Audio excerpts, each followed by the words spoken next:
The Miraculous Journey of Edward Tulane, Chapter 22. It was dusk, and Edward was walking down a sidewalk. He was walking on his own, putting one foot in front of the other without any assistance from anybody. He was wearing a fine suit made of red silk. He walked down the sidewalk, and then he turned onto a path that led up to his house with lighted windows. "I know this house," thought Edward. "This is Abilene's house. I am on Egypt Street." Lucy came running out the front door of the house, barking and jumping and wagging her tail. "Down, girl," said a deep, gruff voice. Edward looked up, and there was Bull standing at the door. "Hello, Malone," said Bull. "Hello, good old rabbit pie. We've been waiting for you." Bull swung the door wide, and Edward walked inside. Abilene was there, and Nellie, and Lawrence, and Bryce. "Susanna!" called Nellie. "Jangles," said Bryce. "Edward," said Abilene. She held out her arms to him, but Edward stood still. He looked around the room. "You searching for Sarah Ruth?" Bryce asked. Edward nodded. "You got to go outside if you want to see Sarah Ruth," said Bryce. So they all went outside, Lucy and Bull and Nellie and Lawrence and Bryce and Abilene and Edward.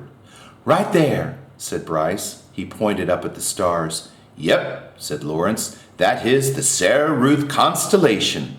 He picked Edward up and put him on his shoulder. "You can see it right there." Edward felt a pang of sorrow, deep and sweet and familiar. Why did she have to be so far away? If only I had wings, he thought, I could fly to her. Out of the corner of his eye, the rabbit saw something flutter.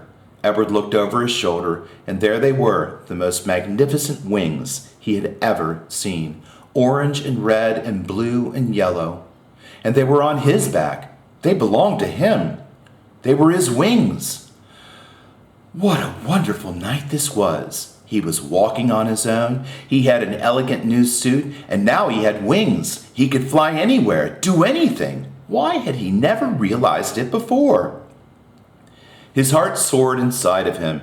He spread his wings and flew off Lawrence's shoulder and out of his hands and up into the nighttime sky toward the stars, toward Sarah Ruth. "No!" shouted Abilene. "Catch him!" said Bryce. Edward flew higher. Lucy barked.